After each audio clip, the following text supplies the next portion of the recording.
Thank you very much. I'm Bruce Meyers from Cambridge Associates, as many of you know, a Boston-based investment advisory firm. And I'm so lucky to be here this morning with Debbie Kuenstner on my right, the CIO at Wellesley College, and on my left, Sara Gao from the capital introduction firm in Shanghai, Value Connect. Debbie, I'll just ask you to talk a little bit about just set the context, a little bit about the role that you play at Wellesley. So the Wellesley Endowment is $1.8 billion, and we invest across asset classes, across strategies, and across the world. So we hire managers.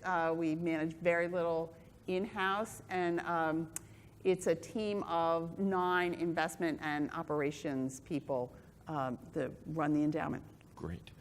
And Sara, if you could talk a little bit about the work that you do bringing investors and managers together on the ground in China. Yes, of course. We are capital introduction firm. We focus on the cross-border capital introduction from for overseas institutional investors and connect with the Chinese managers. For managers, we help them to institutionalize according to the global standard. Also, when they are ready, we can help them to get the asset from the overseas investors. For overseas investors, we think we can dig out the Chinese excellent fund managers because we have a very good coverage in China, and we know them very long time. We not only know them, their investment style, we also know their family for a long time. So I think this what we value added to these two sides. Because this topic is China in the global asset allocation, we did a lot of dialogue with the overseas investor and the Chinese manager. Hope I can share these two sides views. Thank Absolutely, great, thanks. Well, with introductions made, let's dig into China in a global asset allocation framework. And if I could start with you, Debbie, as someone who's managing a multi-asset class global portfolio, how do you decide the right sizing of Chinese exposures in your portfolio, and what are the reference points you might look at? I mean, just looking at some of the data, China's 27% of the global emerging markets index, 3% of the world equity markets, but 16, 17% and growing fast of world GDP. So it would seem to me, at least, that choosing the right sort of reference point would be a tough job. It is a very tough job. And we don't make geographic allocations. Having said that, China is our largest exposure, single country outside of the United States. We have about 10% of assets in China.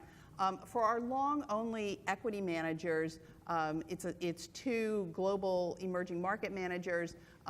They tend to be underweight the benchmarks. They tend to be very value biased, and the listed Chinese market is not especially attractive to them.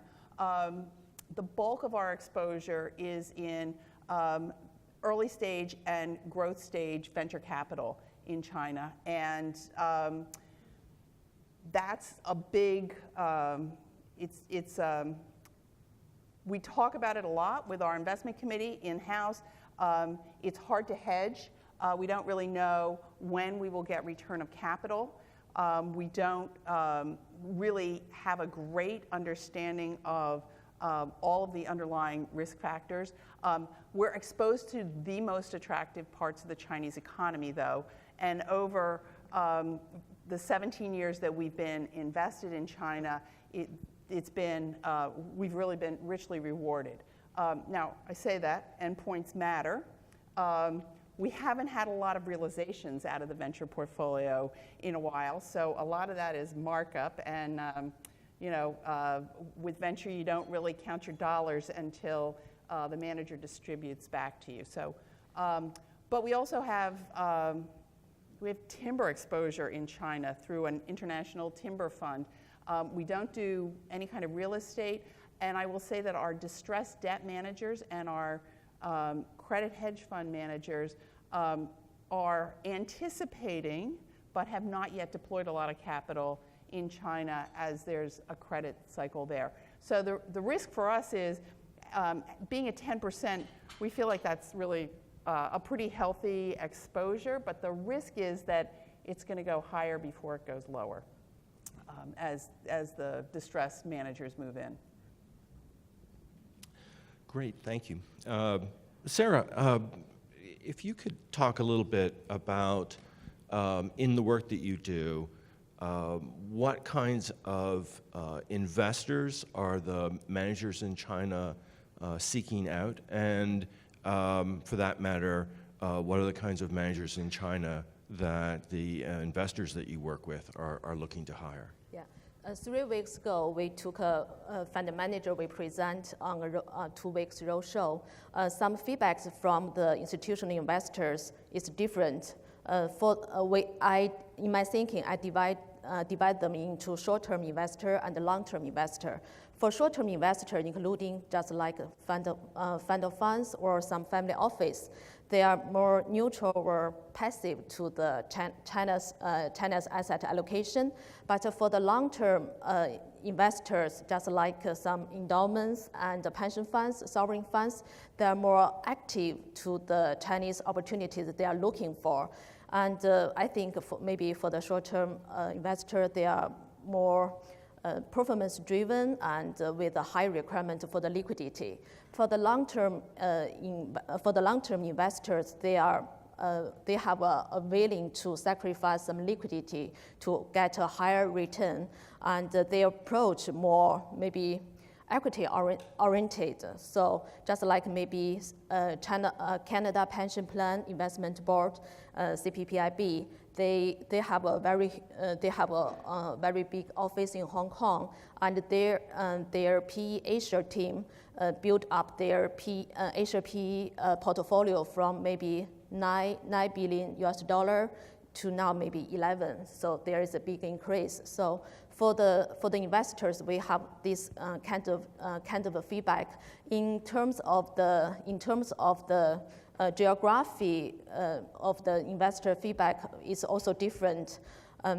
We see more European investors are more interested in China than US, because in some European investors, China is in their must-have list. But for Americans investor, China may not on their priority. Then comparing India and China a lot, maybe they think India is a good time to allocate in India at this time.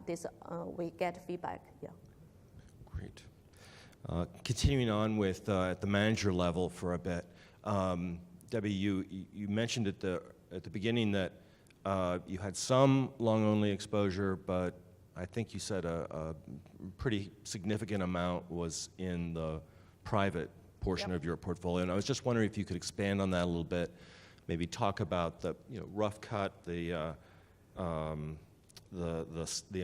of your Chinese exposure that's long only as opposed to private, and the challenges that you've encountered in investing in non-marketable assets in China. So about, of the 10 percentage points in the portfolio, about 600 basis points are in alternatives. I didn't mention that we have a couple of hedge funds as well, but the challenge in, so we have a large venture portfolio, so a lot of our Chinese venture investing is in the context of considering opportunities in the US and Israel. And increasingly in Europe. Manager selection is a somewhat more challenging. We're not on the ground. We're there 5 or 6 times a year. But a lot of it has been, for us, the fact that we have already a significant venture portfolio. We hear about managers from our general partners, and from other limited partners, and we have a reputation as an institution of being significant venture investors. So we're understood to we have a good understanding, which is better for GPs. We're lower maintenance in some sense. A lot of our long-standing relationships were somehow related to a U.S. venture firm. Some of them are really now completely independent. Some of them are still sort of expansions, but we also now have more homegrown venture managers in China as well. Great. Yeah, it seems to me that and Sara, this would be something I'd love to have your thoughts on, that the ecosystem, if you will, of managers in China, the numbers and the different types is growing and changing in a way that makes it a more interesting place to invest than perhaps it has been in the past. And so if you could talk a little bit about the trends that you're seeing, different kinds of managers being founded, or the trends that you're seeing from the investors who come to you to look for introductions. Yeah, I can share a case. Is an overseas institutional investor, is also one of the biggest sovereign fund in Asia. Let's see what they have invested in China in 2005. Let's see what they have encountered during this process. This sovereign fund began to invest in China, and they in 2005, as just mentioned, and they got their QFA license in 2012. And they have a 15 people team that located in Beijing, do the investments and research. They also invest in the public market and also the PE market.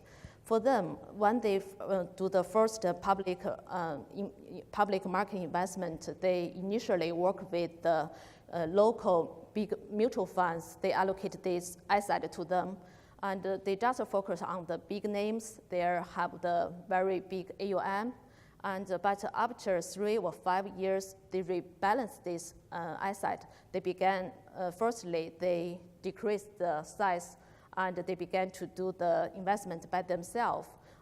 Second, for the advisor, they face a dilemma between the mutual funds and the hedge funds. For mutual funds in China, till now, there are over 120 compared to U.S. mutual funds. China is still blue sea to develop the mutual funds. And the fund managers in mutual funds, their average experience in investment is less than 5 years. And also the fund managers' turnover is very high. For the hedge funds, the number is over 10,000 hedge funds in China, and most of them, over 50%, the fund managers come from the mutual funds, and maybe most of them, the AUM size is less than $100 million. So for the sovereign funds, how to choose the mutual funds and the hedge funds? Mutual funds have their operation and the risk control is much better than hedge funds, but the hedge funds have the strong interest aligned. Now most of them independent, and their manager all. So for the sovereign fund, they face this difficulties. And also in China, the listed companies, the number is over 3,000. Their research team is very difficult to cover all the sectors. So after maybe several years, they have some suggestion. One is, if you are a long-term investor, you have a strong interest to enter the Chinese market. The sooner the better, because the Chinese market is very complexity. You need more time to learn from it. Second is localization is very important. No matter you choose work with the local fund managers, mutual funds or hedge funds, or you decided to do the investment by yourself, you need some time. And because in China, in the west part or the right part is totally different. Just like you cannot maybe do the business the same in California and Texas. Even even much harder in China. So this from this case, this is what we learned from this case. Yeah.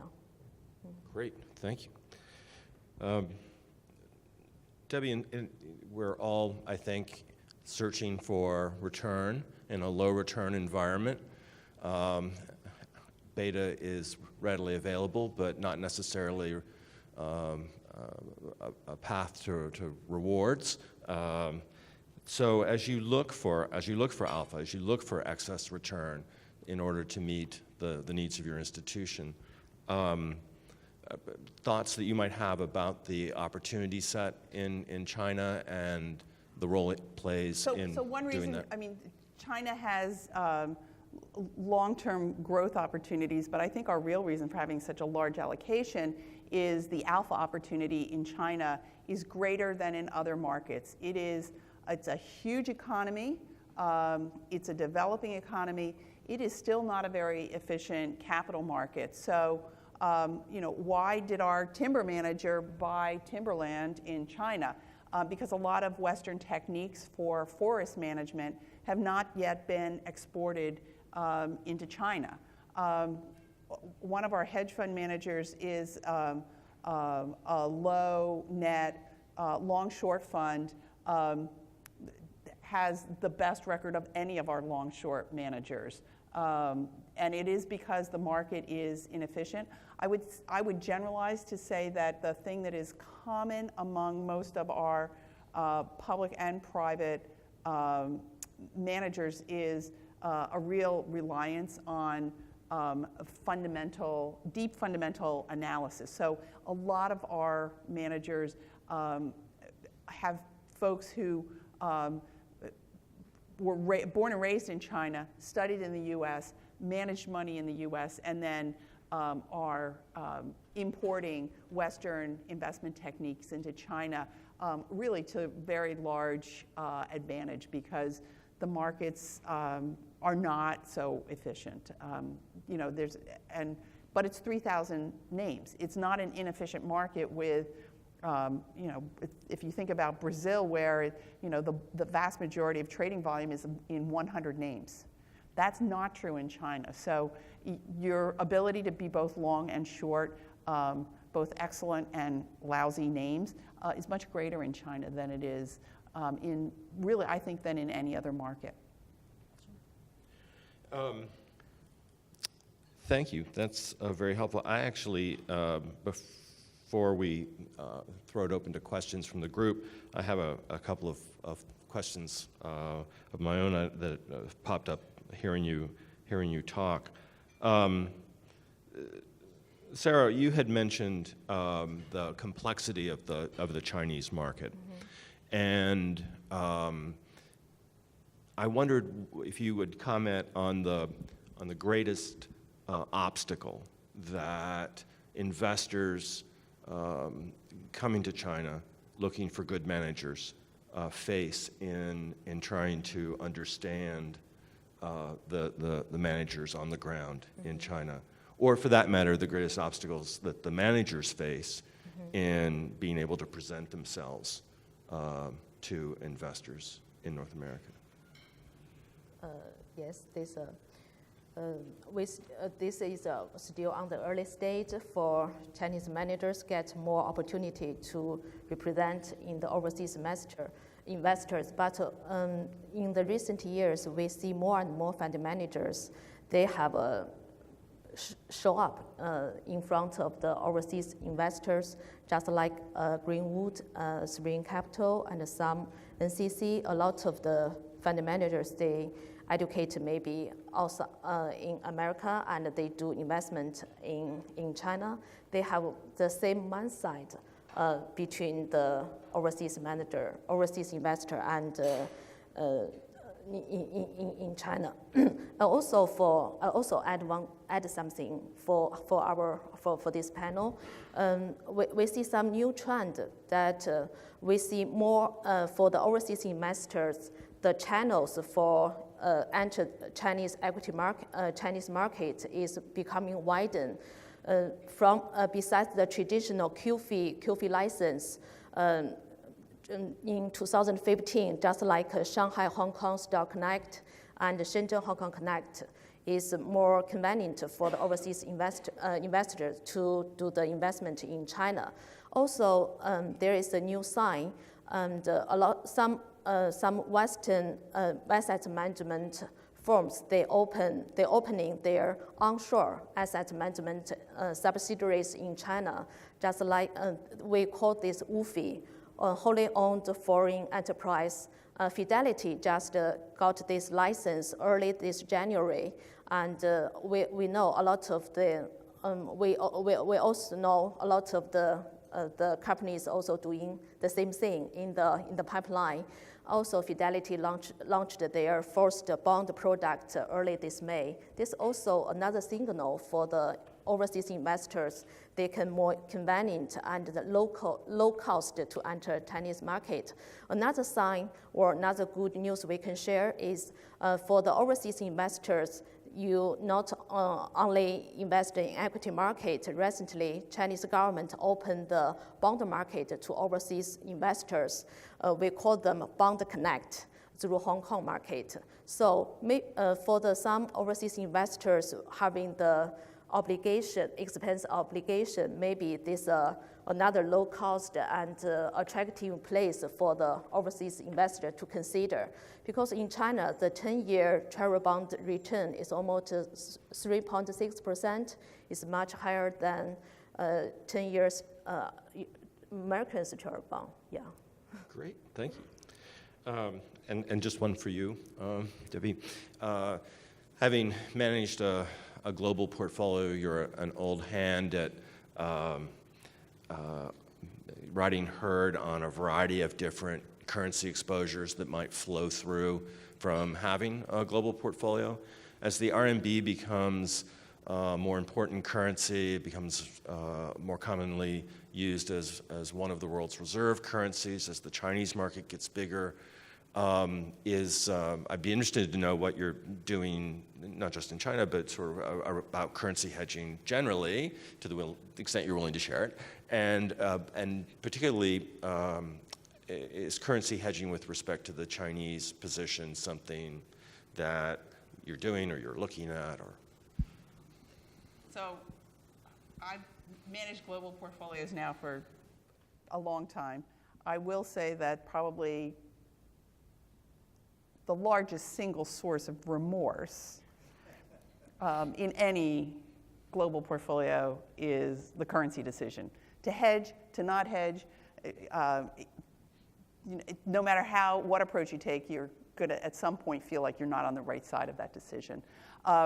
We have not typically hedged our foreign exchange exposure. We are exploring ways that we could hedge our RMB exposure. It's a lot less straightforward to hedge private exposure just because the holding period is likely to be so long. We don't have any real visibility in terms of when we're going to have cash flows, when we're going to have realizations. So it's expensive hedging. It's operationally complex. We are thinking about it given the size of our exposure, and currency hedging would probably be, short of a secondary sale of our private holdings, which we really would be really costly. It's probably the best way to hedge the portfolio. So we're thinking about it, but we haven't really done anything. Great, thanks. Questions from the audience? Part of the reason I found this fascinating is to hear both Debbie's experience managing global portfolios from North America and compare and contrast it with Sara's experience introducing investors and managers on the ground in China.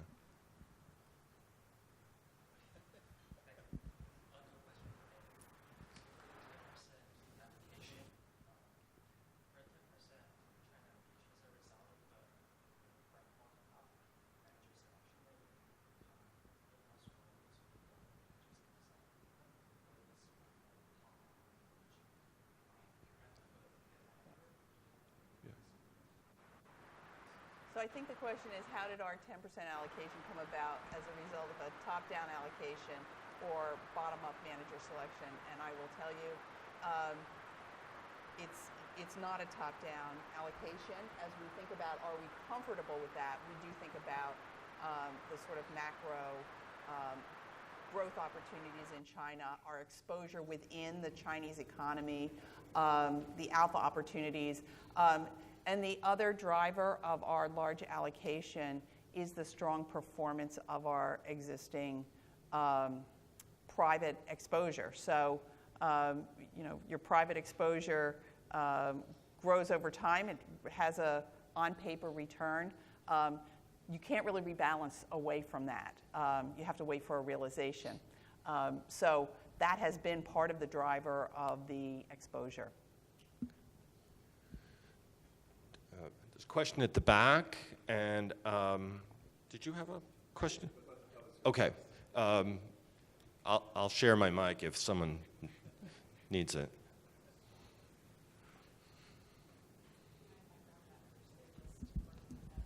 Sorry. Great.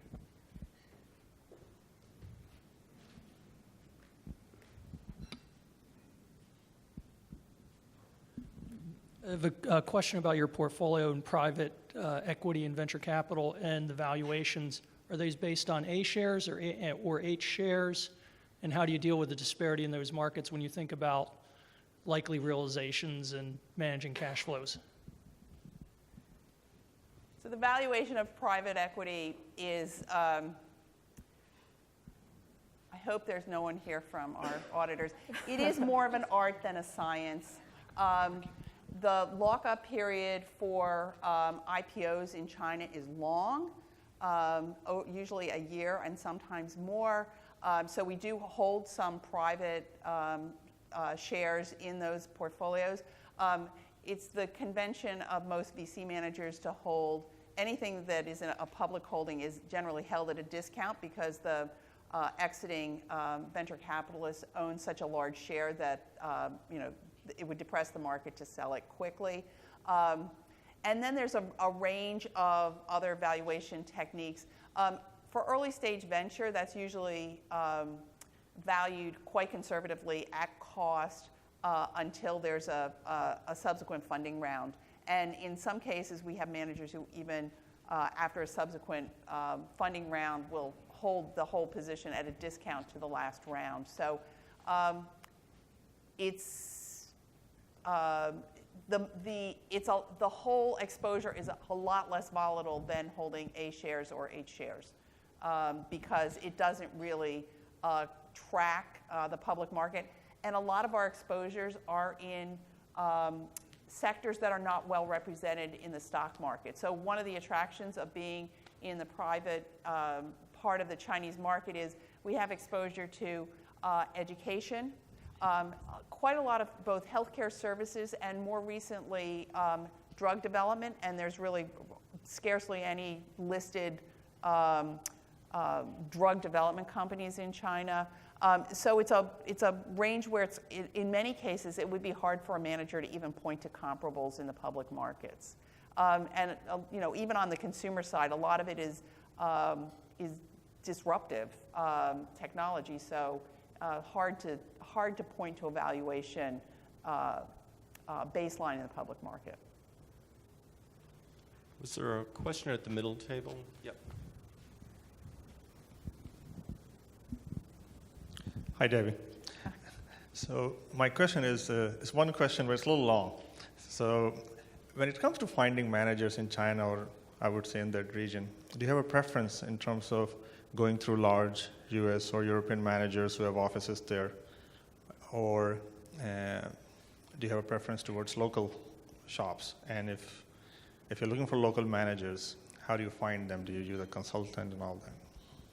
Thanks. So our initial foray into China was really with the introduction, aside from our long-only managers who figured out how to get there all on their own.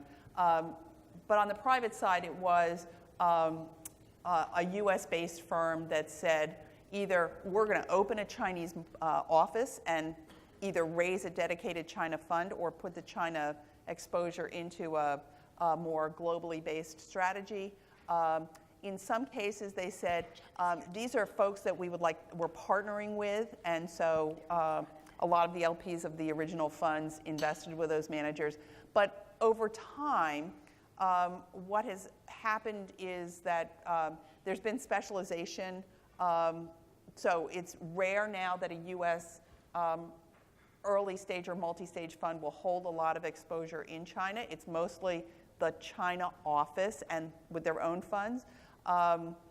Or those funds have really broken off in some cases because they were more successful than the original US fund. And in other cases, just because the funding cycle was so different that it was hard to keep the link together. When we look for new managers now, part of it is that we have these relationships in China. Our general partners are pretty generous in making introductions to new funds there. We invest in a fund of funds that does private equity and venture capital. And one of the reasons to invest with them, aside from good returns, is that it is a way for us to have expanded diligence on our existing managers and to have introductions and diligence on a much wider set of managers. So the fund of funds has really been extremely helpful because we can call up and say, you know, we met with such and such a manager, you know, what do you think? We know you passed on their last fund, but what are you thinking about the fund that they're raising now? So it is much more complicated sourcing, and it's much more complicated ongoing maintenance because it's a lot of travel to China. I want to make sure I'm not missing anyone who's out of my sight line on this side of the room. Any questions from my right side?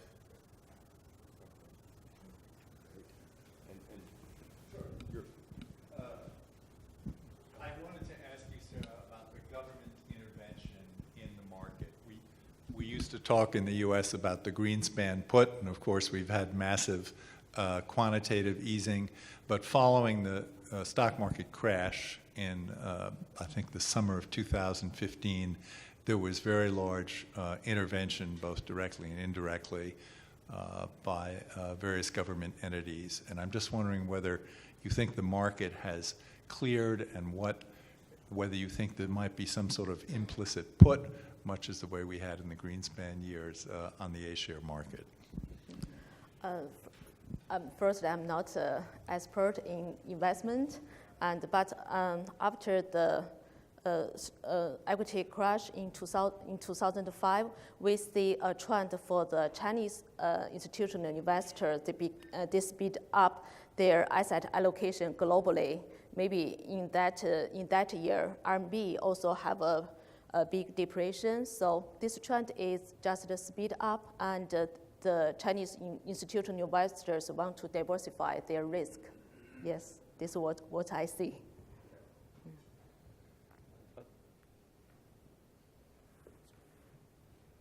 Okay, hello, Sarah.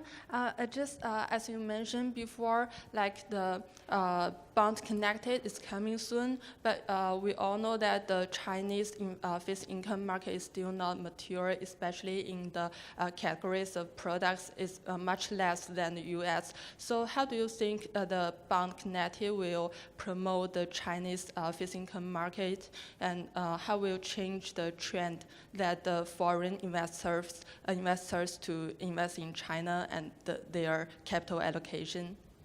Thank you. Thank you. This is still on the very early stage. Just Qian Wang's side last night, because she is expert in the bank industry.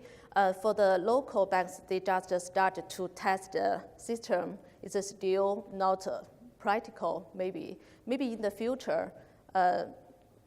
There is some effect to the Chinese bond market, but the volume at the very early stage there's minor effect.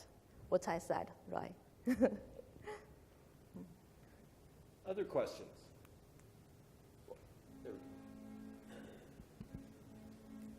Thank you.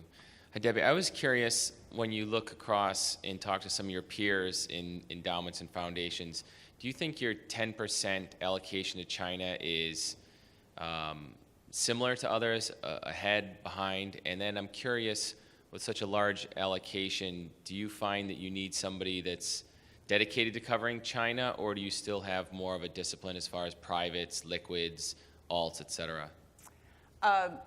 So I suspect that we're probably modestly high compared to our peers, and it is driven, where I know we are high relative to peers is the extent of our venture capital and growth equity exposure, and because so much of our China is related to that, I suspect that we're higher, we end up with in a higher place in China.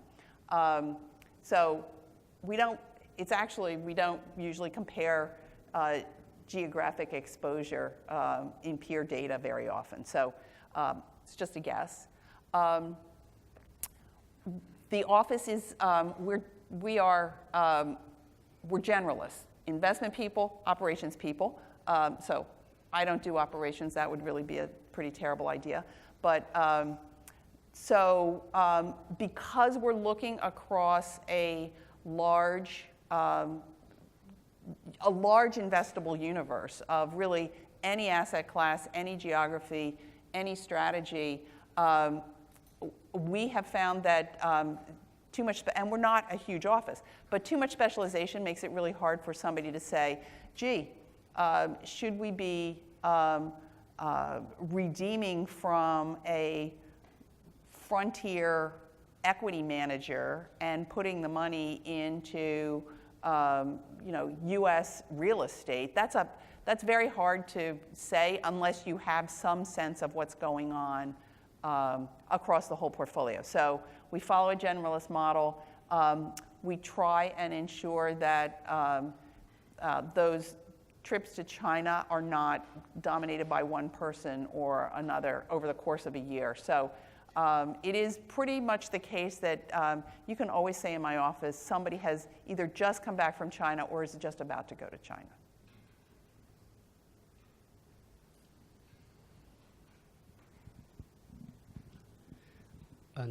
The elephant in the room is the amount of debt accumulated in China. So we're still debating whether China is going to turn into Japan. And so I'm just wondering whether you have any thoughts on that, if the debt unravels and how that will impact the investment in China. So any deleveraging is painful. I think that 2009, where we had deleveraging across many economies, demonstrated that. We don't have a lot of exposure to highly leveraged industries in China, but that does not mean that our portfolio would not be hurt by it. I think that we have some protection from the fact that there's a big demographic tailwind in our portfolio in terms of consumption and healthcare that will continue even as China delevers. So it's really that good things will likely happen more slowly in our portfolio if there is a big credit correction. I will say that we have exposure to a number of distressed debt managers who have not yet invested in China. And these are in distressed debt drawdown funds, but also in credit funds. They have geared up and they really have built out offices over multiple years so that they have sourcing and analytical capability on the ground in China. And their expectation when they come to us and raise a new fund is we expect that a significant portion of this fund, the thing that will be different from the fund that we're investing now to the fund that we're raising now is that the new funds will have more China exposure and like meaningful China exposure. So we'll see. Again, it's an immature market. We haven't really had a credit cycle where the distressed workout cycle, we've seen that at play. We know we expected a big distressed workout cycle in Europe. It was slower in coming, and it has not really played out the way that, it's not the U.S. So it hasn't been like the U.S., and China will not be like the U.S. But I do think that there will be investment opportunities in a China credit correction for institutions, institutional investors who are prepared and have done their homework so that they can get there. I think it will be really tricky to make money, but I think there will be money to be made. I think we're pretty close to being out of time. If there was one more quick question, we could do that. Otherwise, I'll just thank my panelists, Debbie and Sara. Thank you so much for sharing your insights.